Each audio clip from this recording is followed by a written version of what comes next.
The head coach for the men's soccer team will now take on leading the women's team next fall. Good day, everyone, and thanks for joining us. I'm Jace Loebner. We'll get to that story in just a minute, but first, Hannibal LaGrange University recently hosted guest speaker Riley Gaines. Gaines is known for defending women's single-sex spaces, advocating for equality and fairness, and standing up for women's safety, privacy, and equal opportunities.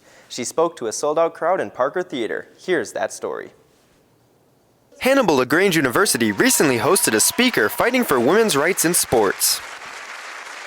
It's not inclusive to ask us as women to step aside and smile while these men are on our podiums. That's not inclusive, that's exclusive. Riley Gaines is a graduate of the University of Kentucky where she competed as a swimmer. During her senior year, Gaines tied with a swimmer from UPenn named Leah Thomas, a biological male, for the women's national championship. Gaines spoke out about that experience to a sold-out crowd at Hannibal LaGrange University. And it's not compassionate or kind to ask a young girl to get undressed in an area where a naked male is present. That's not what kindness is. And there are amazing virtues, kind and empathy and compassion. But I think we need to restore their meaning, and that's by telling the truth. Gaines argues that men competing in women's sports diminishes the hard work and talent of female athletes by putting the spotlight on males instead. Gaines also says the issue is a safety concern for women and is a violation of Title IX. Those issues of safety violations resonated with parents in attendance like Steve Bartow. As a dad, like she said, why didn't some of the dads come down and, hey, what's going on here? So that would be probably the biggest thing in the locker room. But even against, my daughter didn't play in a competitive sport where there'd be injuries like that. But if it was that case, it just wouldn't be fair. Gaines calls for the truth on this topic and for her audiences to step into action. She says everyone, Christians and non-Christians alike, have a role to play. We all have a role. We have a role as humans, but we have a role as Christians. We're a body of Christ, and so just giving people actionable items that they can do and encouragement. Professor of Psychology at HLGU, Hannah Almeida, expresses how Gaines' message is impactful to all who hear. Having a strong foundation of what you believe and why you believe it, I think this is a great message for people to open up their eyes if they've never heard anything like it, but also just to maybe confirm for female athletes some truths that they wrestle with probably on a day-to-day basis and people don't know anything about. This event was put on by the Free Society at Hannibal LaGrange University. For more information on upcoming events, visit their website at www.hlg.edu/free-society or email them at freesociety@hlg.edu.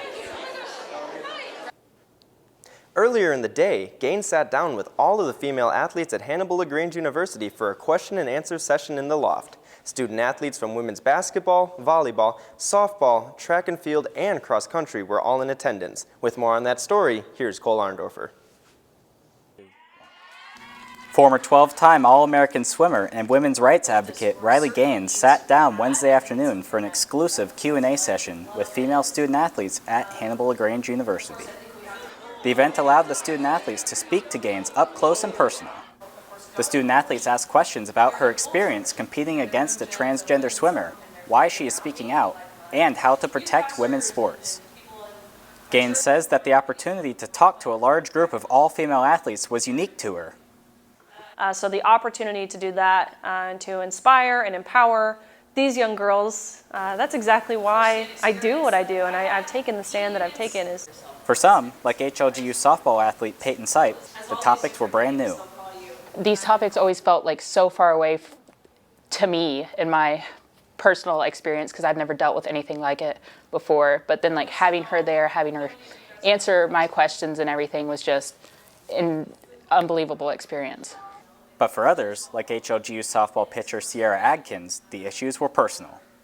I didn't compete for a national championship or anything to that sort, but I did compete against a man, and we watched other men in that same tournament compete in the women's sport, like, softball.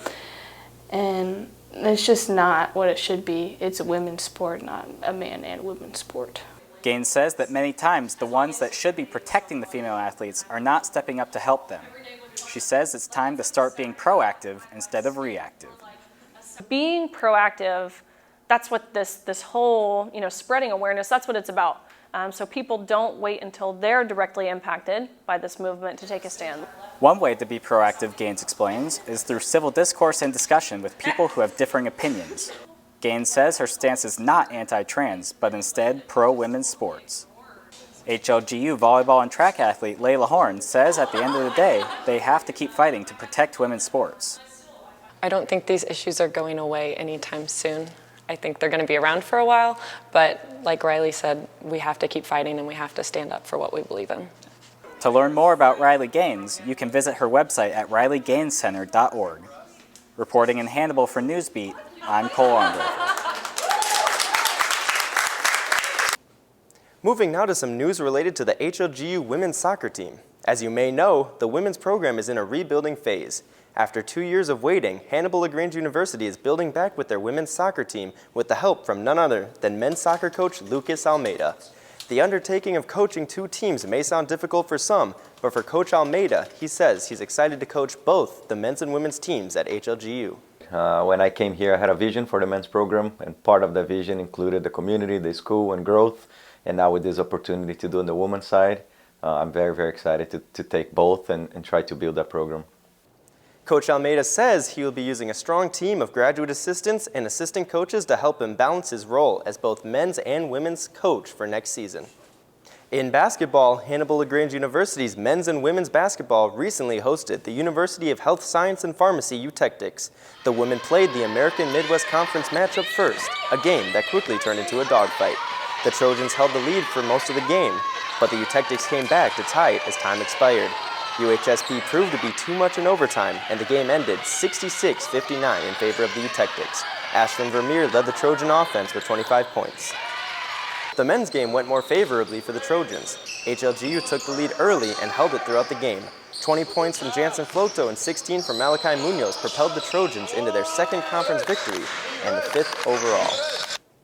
That's all we have for now. Until next time, I'm Jay Slobner. Thanks for watching, everyone.